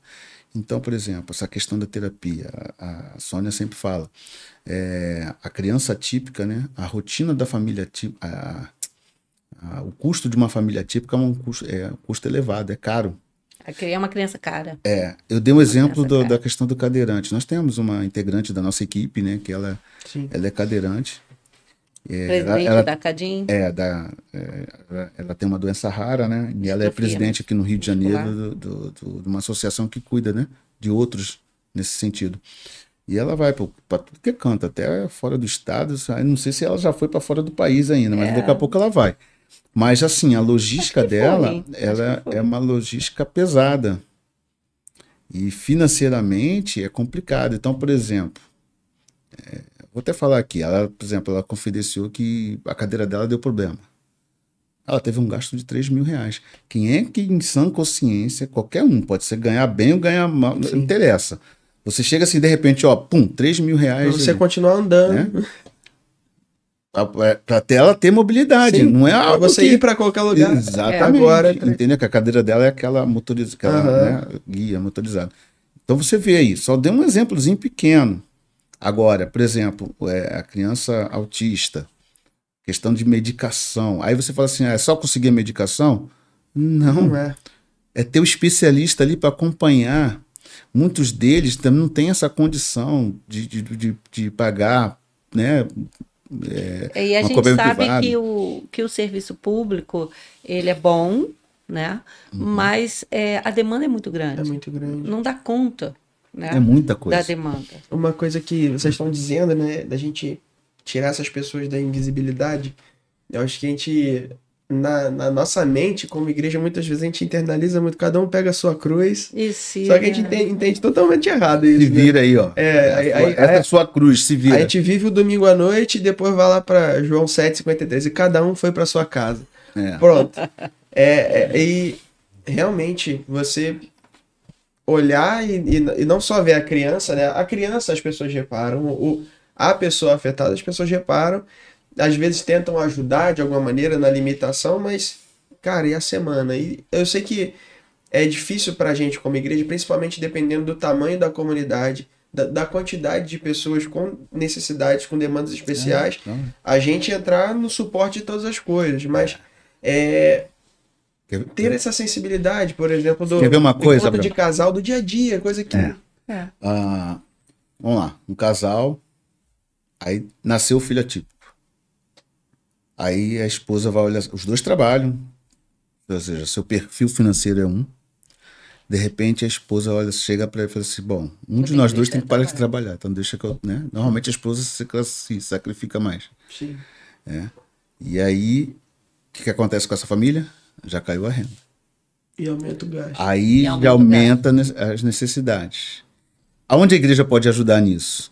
Cara, tem igrejas, megas igrejas por aí que existem no Brasil todo. Né? Monta um banco de profissionais, voluntários, especialistas, né? Para fazer com um trabalho com excelência. Não é aquele trabalho que sobra do meu tempo, não. Fala, não, esse tempo aqui eu vou... Monta, tem várias ideias aí, cada um com a sua criatividade pode chegar. Como é que eu posso aliviar? Porque você não... A demanda é muito grande. Sim. Às vezes a igreja local não vê a solução ali com o que tem ali, mas a igreja não é a local, a igreja é a igreja. Né? Até gente assim, para tipo, uma coisa que veio na minha cabeça até agora. Você não precisa nem ter um local assim, mas se você tem pessoas que entendem a condição, por exemplo, do autista e sabe lidar, se você for assim, não, eu vou fornecer um dia, vou chegar aqui de manhã e vou sair no final do dia para que você possa fazer as suas coisas, fazer as compras. Cara, isso aí um cuidador, né? Tipo um cuidador, Você tira. Então, esse olhar, você está sensível às demandas específicas, que às vezes para uma igreja tem mais, por exemplo, autista, outros têm mais surdos, outros têm... Todos eles, por exemplo, um surdo para ir para uma consulta, como é que ele faz? Você é médico. Né? Como é que você faz? Você vai vir com o intérprete? Aí ele vai ficar falando de uma coisa meio íntima. Aí ele olha, que a Sônia é minha intérprete, eu tô aqui, eu sou surdo. Aí eu quero falar de uma coisa assim, pô, doutor. Mas é assim. Entende? Assim, na psicologia isso é muito grave, inclusive, né? Porque tem a questão do sigilo, né? Inclusive, assim, eu tô me especializando, aprendendo, né, a Libras. Exato. Porque eu entendi isso. Porque a psicologia tem questão do sigilo, pessoal, e aí faz como Como E é é a que nossa se segunda usa? língua, tá? Eu vivi assim, eu Como é vivi que uma se experiência dessa num consultório de emergência Aham. e foi uma das expressões de alegria mais genuínas e de satisfação assim, que eu vi na minha vida, a face daquela pessoa. Chegou um paciente, tinha uma questão de emergência, era alguma dor, algo específico. Ele sabia Libras, o acompanhante da família não sabia. Ele tentando explicar o que estava acontecendo e a família tentando entender. E eu, meu Deus do céu, misericórdia, eu mais perdido que segue em tiroteio, aí eu já usando uma frase que não é muito boa de se usar, mas desorientado ali tentando entender aquilo e atrás de mim tinha uma colega que sabia. Deus, que E pena. aí mas aonde que dói? E ele fazendo a linguagem, a leitura labial, aonde que dói?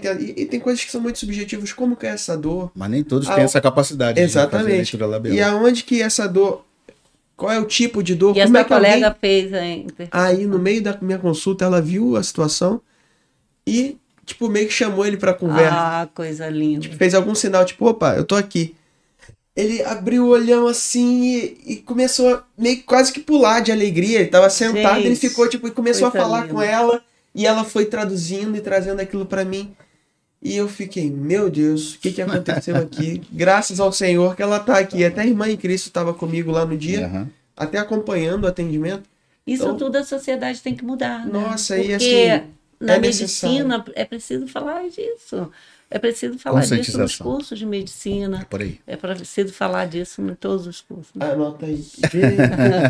Mas olha, eu acho que esse papo, ele rende e eu tô Se muito deixar, a gente feliz. vai até amanhã de manhã, mas os nossos ouvintes também querem. Nós costumamos terminar sempre com duas perguntas, né? E já caminhando para o fim desse primeiro bate-papo, acho que se Deus Sim. permitir, os irmãos toparem, a gente pode fazer outros momentos desses para abordar questões específicas, né? Até eram outras perguntas que eu faria nesse sentido. Quem sabe nasce uma parceria boa.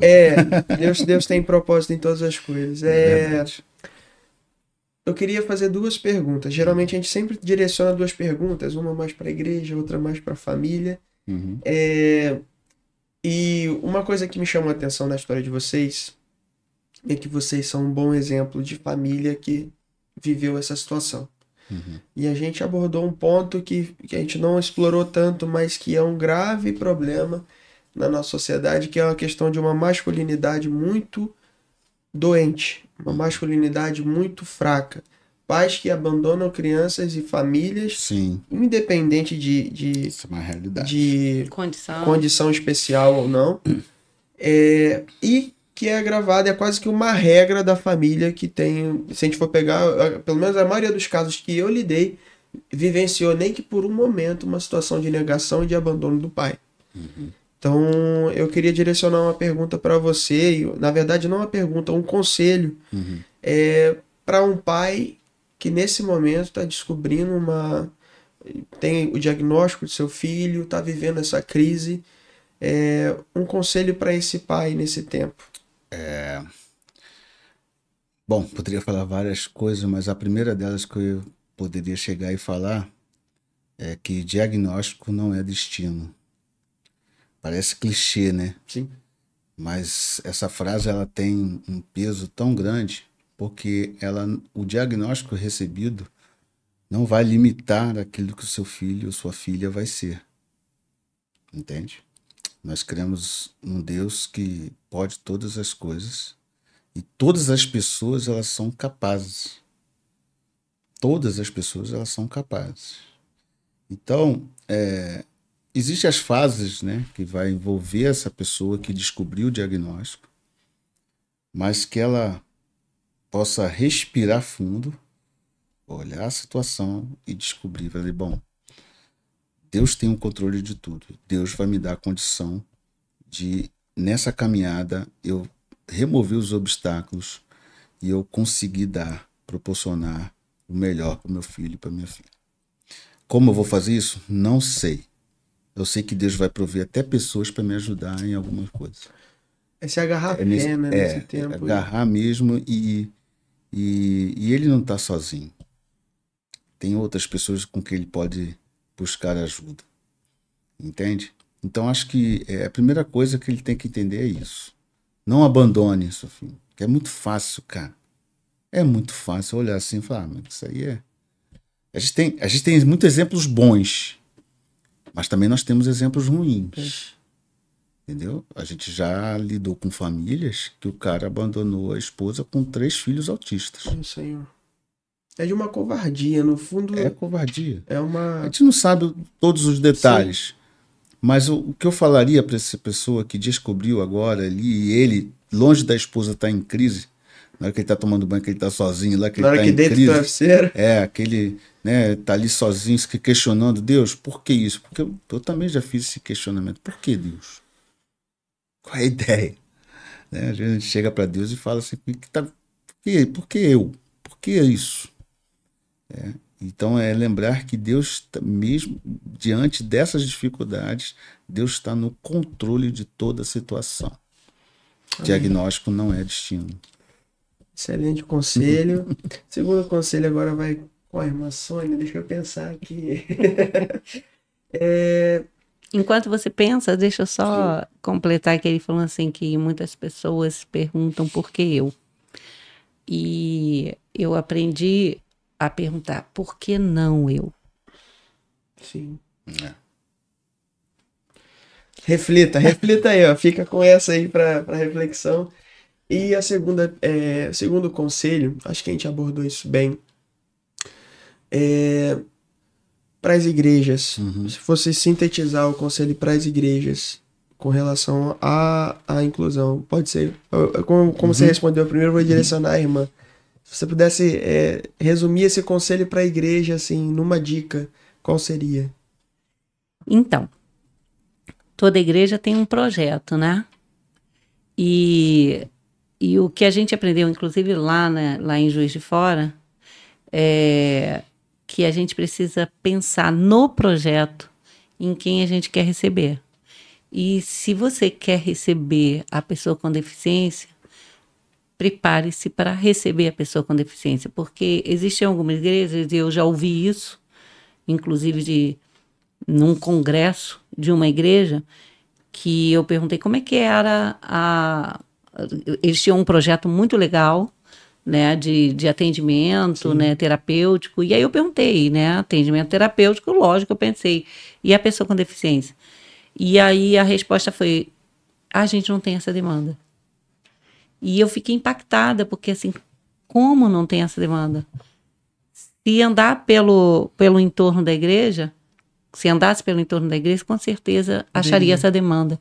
Então, a gente não recebe e se prepara. A gente se prepara para receber. É isso. Glória a Deus, glória a Deus. Ó, gente, Muito que bom, manhã abençoada. Manhã com alguns percalços para acontecer, Deus sabe de todas as coisas, mas que alegria ter vocês aqui, pastor André, irmã Sônia. E meu desejo é que Deus abençoe ricamente o ministério de vocês, Amém. A família de vocês e faça prosperar aí esse ministério para que dê muitos frutos no reino, né? Porque é o reino que importa. Se vocês quiserem deixar alguma consideração especial aí, final, mandar algum abraço, esse é o momento também. A gente acabou falando muito pouco, né? Mas do Daniel, meu filho, né? Nosso filho, ele é um garoto muito 10 nessa questão. Então, toda a vivência que ele teve, ele procura ajudar, às vezes até mesmo sem saber como, sem estar na hora de fazer, ele vai e faz, ele sempre se preocupa. Quem se envolve com inclusão, é a mensagem que eu quero deixar, não vai envolver só você, né, nisso. Todo o seu em volta, todo o seu entorno, né, melhor dizendo, vai acabar sendo contagiado por essa onda da inclusão. Entende? Então, se você está na igreja e não sabe como começar, seja você ali fazendo, logo vai chegar uma outra pessoa. Comece começando, né? Comece começando. Logo vai chegar uma outra pessoa que vai ter a mesma empatia, a mesma disponibilidade e querência e chamado mesmo para estar fazendo.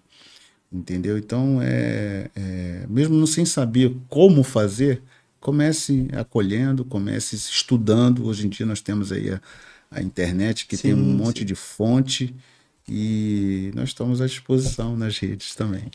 Tem algum Instagram, alguma coisa do ministério de vocês? Ou acessa Tem o Instagram do Ministério Inclusão. Lá do Betânia, né? De Betânia temos o Betânia Inclusão, né? @ né? Betânia Inclusão. Lá tem os telefones, os contatos, isso. Pode entrar em contato, você não vai ficar sem resposta. E tem os nossos, né, particulares, de repente, quem quiser também, depois a gente pode, fala aí. O meu é j.andré_inclusão, entendeu? O meu é Sônia Rosas. Isso no Instagram. No Instagram. Perfeito. E o telefone, pode deixar? Pode. 999-677744. DDD 21, né? Isso, 21. DDD 21, meu é 991197462. Pessoal, é para ligar só nesses caras, né? Olá. Manda mensagem no WhatsApp. Que mensagem mais fácil. É uma boa, mais fácil. Tá? Irmãos que ficaram conosco até agora, que alegria ter vocês. Não deixe de se inscrever no canal, de compartilhar isso com a sua igreja, com seus amigos. Que manhã maravilhosa que a gente teve aqui juntos. E eu espero que esse conteúdo abençoe a sua vida, abençoe a sua família. Faça parte desse ministério, se inscreva no canal, deixe seu like e até a próxima. Que Deus abençoe a todos. Tchau, tchau. Foi um prazer. Foi um prazer imenso.